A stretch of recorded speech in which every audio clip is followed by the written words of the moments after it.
Hello friends, welcome to all of you. In last lecture, we had started with dewatering. Under that, we have seen first method of dewatering along with the purpose of dewatering system.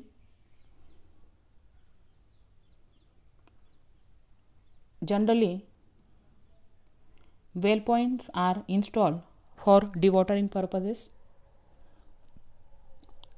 but sometimes it is not applicable for various types of soils. Therefore, it is necessary to go for another methods. So now we will discuss two more important methods of dewatering, that is electroosmosis and vacuum dewatering. I request all of you kindly kindly attend the last lecture or video of dewatering. Under that, we had discussed the details about the well point system. If we understood what is WPS and how WPS is working, then only we are going to understand the concept of this electroosmosis and vacuum dewatering techniques. So, the next method of dewatering is the electroosmosis method.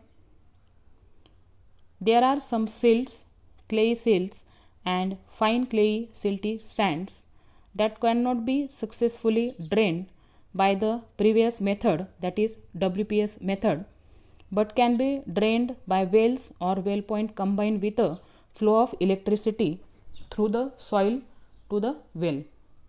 So, in this electroosmosis method, as the name indicates, we have to use the electricity to remove the water from the silt or clay silt or fine clay silty sands.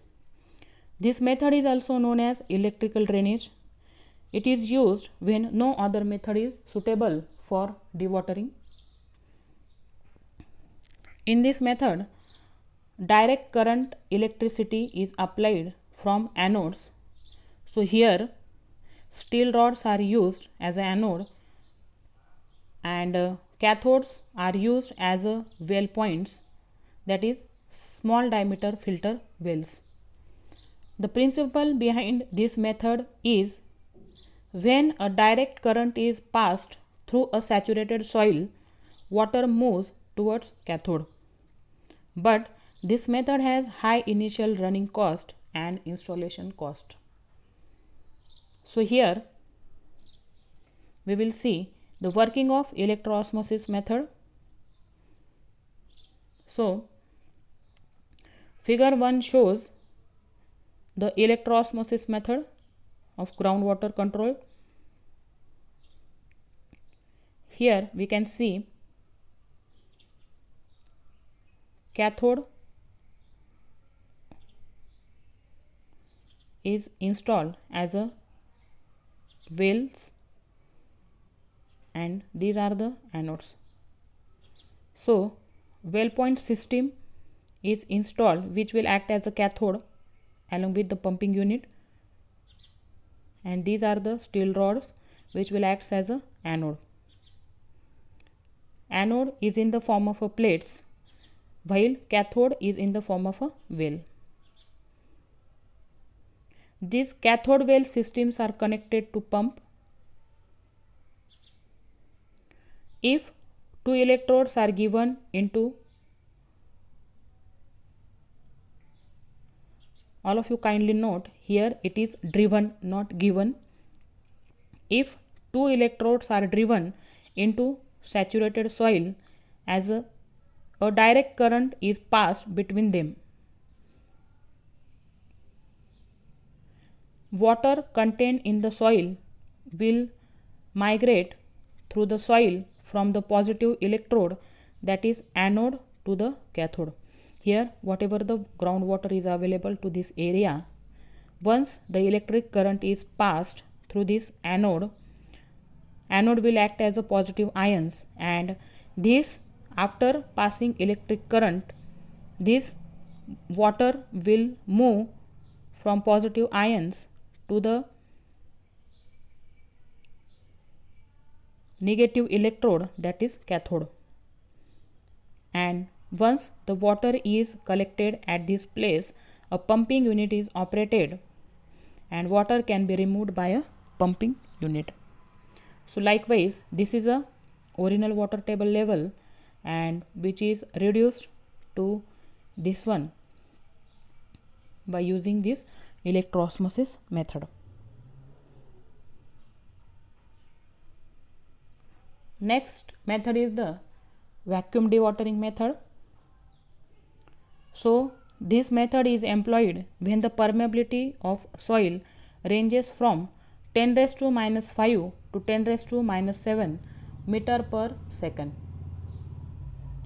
Water cannot be removed so easily from clay soil whose permeability in this range.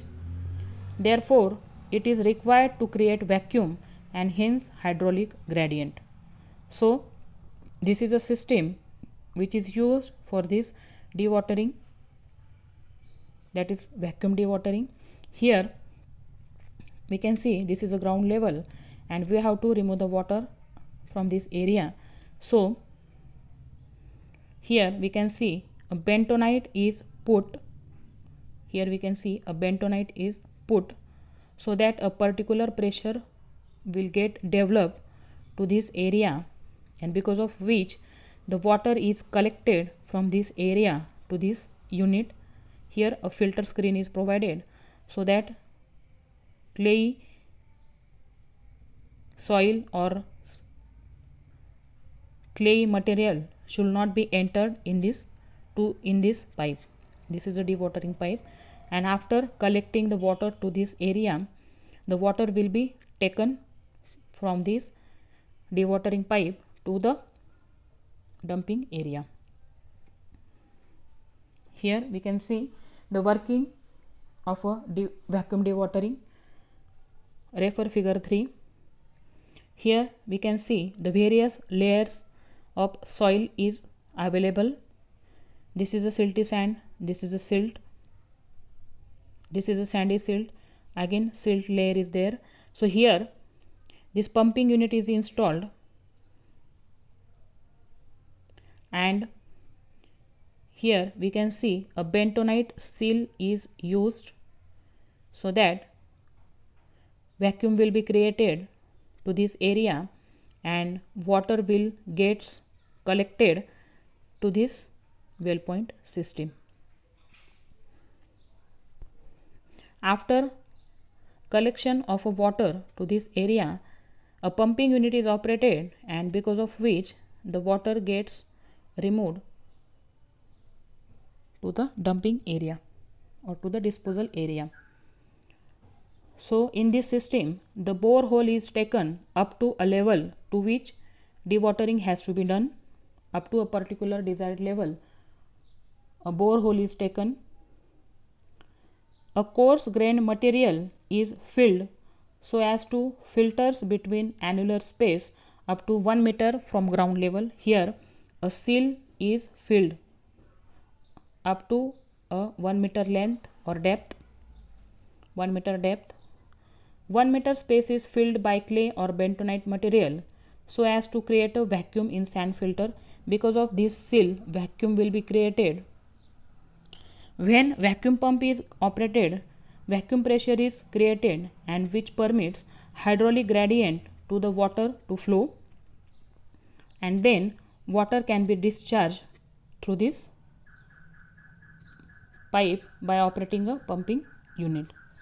So this is about the vacuum dewatering.